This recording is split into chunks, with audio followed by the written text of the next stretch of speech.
अस्सलाम वालेकुम दोस्तों, welcome back to another video. आज की वीडियो काफ़ी इंटरेस्टिंग होने वाली है क्योंकि आज की वीडियो में हम 2005 टोयोटा प्रियस के एक एरर कोड को डिस्कस करेंगे। ये एरर कोड है P0A08 DC converter status circuit. तो जब भी इस तरह के एरर कोड आते हैं तो हमें साथ में इन्फो कोड को देखना बहुत ही ज़रूरी होता है। तो अब हम जाएंगे फ्रीज फ्रेम के अंदर और यहाँ पे देख सकते हैं हमारे पास है डिटेल कोड, और डिटेल कोड में हमारे पास यहाँ पे नंबर आ रहा है 264। डिटेल कोड किसी भी एरर कोड को फर्दर एक्सप्लेन करने के लिए होता है। पहले हम चलते हैं और उसको रिपेयर मैनुअल में देखते हैं कि रिपेयर मैनुअल में हमें इस एरर कोड से रिलेटेड क्या इन्फॉर्मेशन प्रोवाइड की जाती है। एरर कोड के आने की मेन रीजन होती है जब हमारा इन्वर्टर फेल सेफ मोड में इंटर कर जाता है।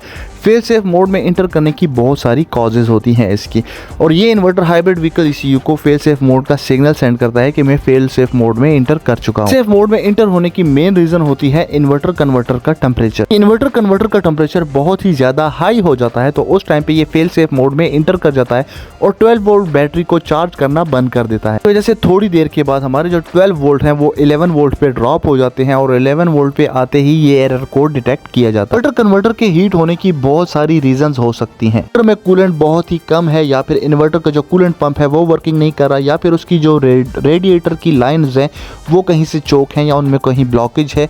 और इसके साथ साथ एक और रीजन हो सकता है हमारा जो फैन 2 है वो प्रॉपर वर्किंग नहीं कर रहा। फिर हमारी जो 12 वोल्ट की बैटरी है वो वीक हो चुकी है। हमारा जो इन्वर्टर है वो उसको कंटिन्यूअसली चार्ज कर करके हीट हो चुका है। लास्ट में रीजन आ सकती है हमारा जो बैटरी का मेन होता है, जो कि इन्वर्टर की एक वायर होती है जो कि मेन होता है और वो मेन जाता है बैटरी तक। उस मेन में प्रॉब्लम हो सकता है या हमारे बॉडी ग्राउंड्स के अंदर प्रॉब्लम हो सकता है। इसमें आती है हमारी 12 वोल्ट बैटरी जो चार्ज होल्ड नहीं कर सकती, जिसकी वजह से इन्वर्टर को कंटिन्यूअसली चार्जिंग करनी पड़ रही है। बैटरी के पास 12 वोल्ट बैटरी के पास फ्यूजिबल लिंक ब्लॉक असेंबली लगी होती है। आपने इसके कनेक्टर्स को चेक कर लेना है और हमारा जो फ्यूज बॉक्स है इसके दो जो ग्राउंड्स हैं इनको अच्छी तरह से मॉनिटर कर लेना है, चेक कर लेना है। इन्वर्टर के दो कनेक्टर्स होते हैं, एक 6 पिन का कनेक्टर होता है और एक पिन का कनेक्टर होता है जिसको C5 एंड C6 कहा जाता है। आपने इन दोनों कनेक्टर्स को अच्छी तरह से चेक कर लेना है, ये दोनों कनेक्टर कहीं से लूज या डैमेज तो नहीं है। कन्वर्टर के C5 कनेक्टर की 4 नंबर की वायर NODD की जो वायर है ये सिग्नल प्रोवाइड करती है हाइब्रिड कंट्रोल ECU को कन्वर्टर सही तरह से फंक्शनिंग कर रहा है या नहीं कर रहा। स्ट्रीम में हमारे पास एक पैरामीटर होता है कन्वर्टर टेम्परेचर।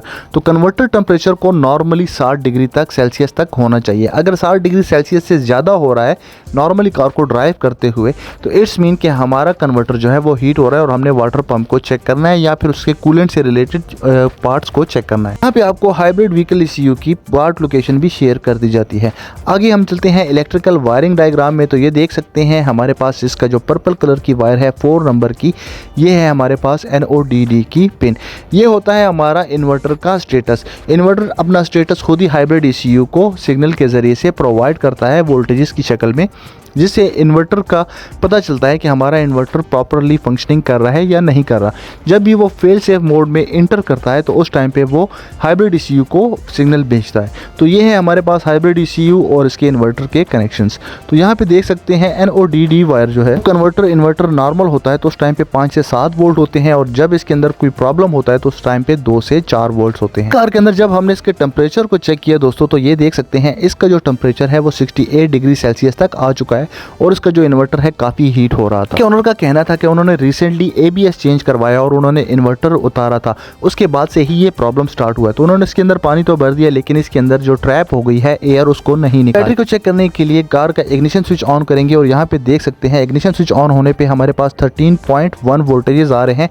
इट्स मीन कि हमारी 12 वोल्ट बैटरी बिल्कुल ठीक है। जब 12 वोल्ट बैटरी में मसला होगा तो वो उस टाइम पे जब हम इग्निशन स्विच ऑन करेंगे वो 10 से 11 वोल्ट्स पे आ जाएगी, और जब भी हम कार को जैसे ही स्टार्ट करते हैं तो उस टाइम पे हमारे जो वोल्टेजेस हैं वो 14.7 वोल्टेजेस आ रहे हैं। और में तो इन्वर्टर की कूलेंट की लाइन में एयर ट्रैप थी जिसकी वजह से ये सारा प्रॉब्लम हो रहा था।